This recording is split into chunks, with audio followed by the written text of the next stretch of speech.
لیلۃ القدر، انا انزلناہ فی لیلۃ القدر وما ادراک ما لیلۃ القدر لیلۃ القدر خیر من الف شہر تنزل الملائکۃ فیہا باذن ربہم من کل امر سلام ہی حتی مطلع الفجر۔ ہم نے قرآن کو لیلۃ القدر میں اتارا، تمہیں کیا خبر کہ لیلۃ القدر کیا ہے؟ لیلۃ القدر 1000 مہینوں سے بہتر ہے، اس میں فرشتے اترتے ہیں اور یہ صبح تک رہتی ہے۔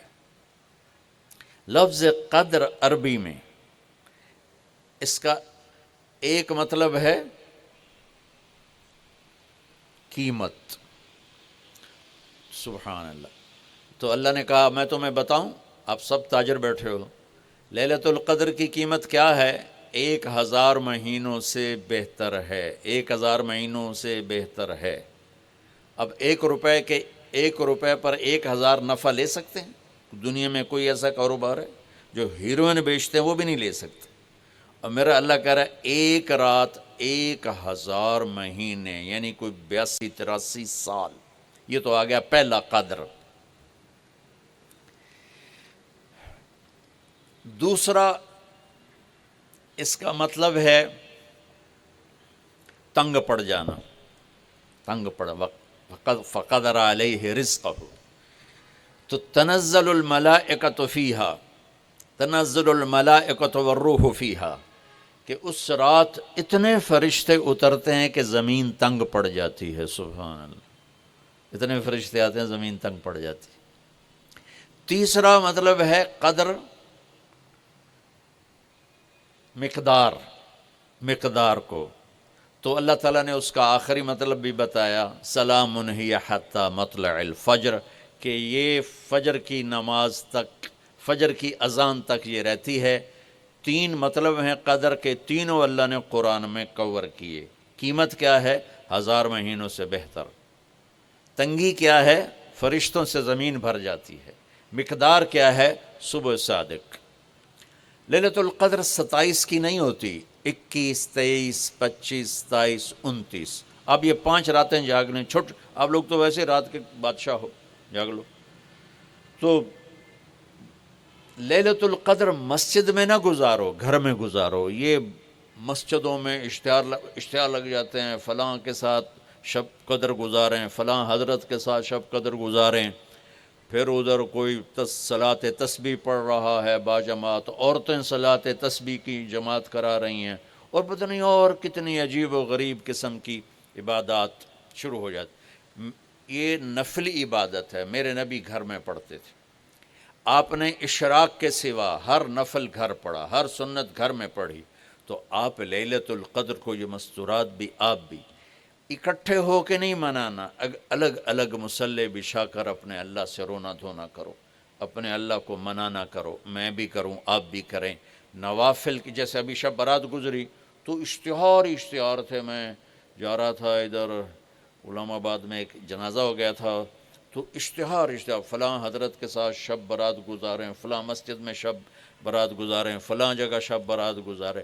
بھائی وہ گھر میں منانے کی ہے، مسجد میں نہیں۔ میرے نبی نے نفلوں کو تنہائی میں ادا کیا، فرض کو مجمع میں ادا کیا۔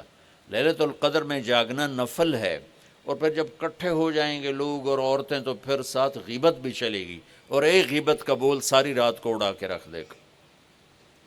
مردوں یا عورت کٹھے ہو جائیں، غیبت سے تو بچتے نہیں، نہ ہی رک سکتے ہیں۔ سندھ سے ہم بائی روڈ آ رہے تھے، کراچی سے بائی روڈ جماعت تھی، تو وہ راستے میں بڑی غیبت کریں، نوجوان تھے سارے نئے نئے، میں چپ کر کے سنتا رہا۔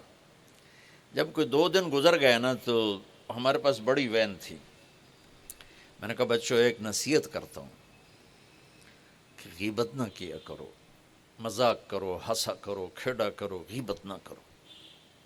تھوڑی سی میں نے اس پہ بات کی تو بڑے متاثر ہوئے، کہا جی ٹھیک ہے انشاءاللہ آئندہ بالکل نہیں کریں۔ کوئی آدھا گھنٹہ گاڑی میں سناٹا رہا، آدھے گھنٹے کے بعد ایک بولے مولانا یہ غیبت نہ کریے تو پھر گلاں کی کریے؟ یہ میرا کلچر ہے۔ لہٰذا عورتیں عبادت کے لیے بھی اکٹھی ہوں گی تو غیبت شروع ہوگی، مرد مسجد میں اکٹھے ہوں گے، وقت ضائع ہوگا، غیبت شروع ہوگی۔ میرے بھائی بہنوں، ہر نفل کو گھر میں گزار، اپنے گھر کو بابرکت بناؤ، اپنے گھروں میں نفل پڑھو، تلاوت کرو، ذکر کرو۔ صرف اشراق کے نفل میرے نبی مسجد میں پڑھتے تھے 2 رکعت، باقی ہر نفل آپ نے مسجد میں ادا کی۔ تو یہ چند چیزیں رمضان کے متعلق میں نے عرض کی ہیں۔ اب ایک بڑی اہم بات میں آپ کے سامنے عرض کرنا چاہتا ہوں۔ رمضان کی دولت کس سے ملے گی؟ رمضان کی برکات کس سے ملیں گی اور کون محروم ہو جائے گا؟ آپ نے فرمایا 4 آدمی ایسے ہیں جن کی رمضان اور شب قدر میں بھی بخشش نہیں ہوتی، بس اس سے ہم اپنے آپ کو بچا لیں۔ کون ہے یا رسول اللہ؟ آپ نے کہا مدمن خمرن، شراب کا عادی، کبھی کوئی پی لے توبہ کر لے، میں اس کی اجازت نہیں دے رہا ہوں۔ مدمن کا لفظ ہے کہ جو روزانہ شراب پیتا ہے، اس کی رمضان میں بخشش نہیں۔ حق لوالدیہ، جو ماں باپ کا نافرمان ہے، اس کی بخشش نہیں۔ قاطع الرحم، رشتہ داروں سے لڑنے والا، اس کی بخشش نہیں۔ المشاحن، دل میں بغض رکھنے والا، اس کی بخشش نہیں۔ ہر وہ چیز جو میرے آپ کے لیے نقصان دہ، اللہ نے حرام کر دی۔ ہر وہ چیز جو میرے آپ کے لیے مفید ہے، اللہ نے حلال کر دی۔ سود حرام کر دیا۔ ہمارے پاکستان کی معیشت نہیں، پوری دنیا کی معیشت ڈوبی پڑی ہے، سارے ملک قرضوں پہ چل رہے ہیں، سود نے پوری دنیا کو تباہ کر دیا۔ تو میرے اللہ تعالیٰ نے، آپ دیکھتے نہیں، میرا اللہ کہتا ہے فَأَذَنُوا بِحَرْبٍ مِّنَ اللَّهِ وَرَسُولِهِ، اگر سود نہیں چھوڑو گے تو میرے اور میرے رسول مل کر تمہارے خلاف جنگ کریں گے۔ تو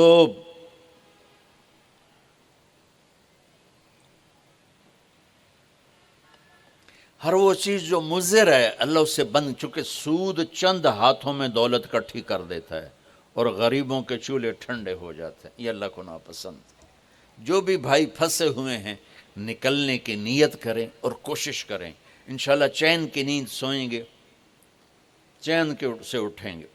ایک عبد الرحمن بن عوف کے 4 اصول بتا دیتے ہوں، سب تاجر بیٹھے ہو، اور وہ صحابہ میں سب سے مالدار ہستی تھے۔ انہوں نے ایک دن فرمایا، میں نے زندگی بھر نہ ادھار خریدا نہ ادھار بیچا۔ اگرچہ یہ آپ کو آج کے ماحول میں بڑی عجیب بات لگے گی، چونکہ ہمارے سارے بازار ادھار پہ چلے گئے ہیں۔ انہوں نے فرمایا، نہ کبھی ادھار خریدا نہ ادھار بیچا۔ تو کتنا سکون ہو گیا، آرام سے سو رہے ہیں۔ اب ہماری تجارت میں ادھار خرید رہے ہیں، ادھار بیچ رہے ہیں، کبھی وہ تنگ کرتا ہے، کبھی یہ تنگ کرتا ہے۔ تو ایک اس موبائل نے تباہی پھیر دی، باقی کسر اس نے پوری کر دی۔ ٹوائلٹ بھی فون سن دے بیٹھے،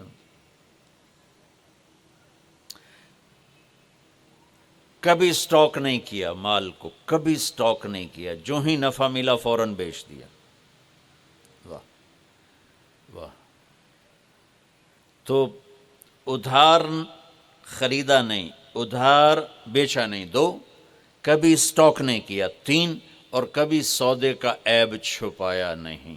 اس میں کوئی عیب ہے بتا دیا، آپ اس پہ آ جائیں، آپ کو شروع میں مشکل ہوگی، اس کے ساتھ سچائی اور دیانتداری کو جوڑ دیں، اللہ کی قسم آپ کا سوتر منڈی جانا بھی عبادت بن جائے گا، آپ کا مل میں جانا بھی عبادت بن جائے گا، اگر آپ اپنے تجارت کے ساتھ سچائی اور دیانتداری کو لے آتے۔ پھر اللہ تعالیٰ نے اس میں غریب آدمی کے روزے اچھے گزر جائیں، عید اچھی گزر جائے، اس کے لیے اللہ تعالیٰ نے صدقہ فطر رکھا ہے۔ ہم اسے عید کے ساتھ جوڑ دیتے، پہلی رمضان سے دینا چاہیے تاکہ غریب اپنا کوئی روزہ تو رکھ سکے۔ پہلی رمضان سے 29 رمضان تک جب مرضی دے دیں، اور اگر وہ فطرانہ ادا نہیں کرتا تو اس کے روزے اس کے سر کے اوپر سے بھی نہیں جاتے، وہیں کھڑے رہتے ہیں۔ اور عام طور پر یہاں اخبار میں، ٹی وی پر گندم کے لحاظ سے آتا ہے 2 سیر کڑک دے دو، وہ تھوڑے سے پیسے ہیں، 100-200 روپے ہے۔ میں آپ کو آپ سب مالدار لوگ بیٹھے ہیں، میں آپ کو اپنے نبی کا صدقہ فطر بتاتا ہوں کہ آپ کیا دیتے تھے۔ آپ کشمش دیتے تھے، کھجور دیتے تھے، جو بھی دیے ہیں، تو کشمش 3 کلو، بازار میں 3.5 کلو، بازار میں جا کے پوچھیں جو سب سے اچھی کشمش ہو، یا پھر درمیانی، گھٹیا نہیں درمیانی اور سب سے اچھی، وہ پتہ کرے وہ کتنی ہے، 1,000 روپے کلو ہے، 1,500 روپے کلو ہے، آپ کے گھر کے 4 افراد ہیں، تو ایک گھر سے 6,000 روپیہ غریب کو جائے گا۔ آج تو 6,000 میں ایک ہفتہ نہیں گزرتا۔ تو اب سب سے عرض کرتا ہوں، ویسے بھی خیرات کریں، افطاریاں کروائیں، اور صدقہ فطر کشمش کے حساب سے دیں۔ یہ آپ سب بھائی بہنوں کی خدمت میں گزارش ہے۔ اللہ نے آپ کو رزق دیا، خرچ کریں، یہی آپ کے ساتھ جائے گا، باقی سارا ادھر ہی رہ جائے گا۔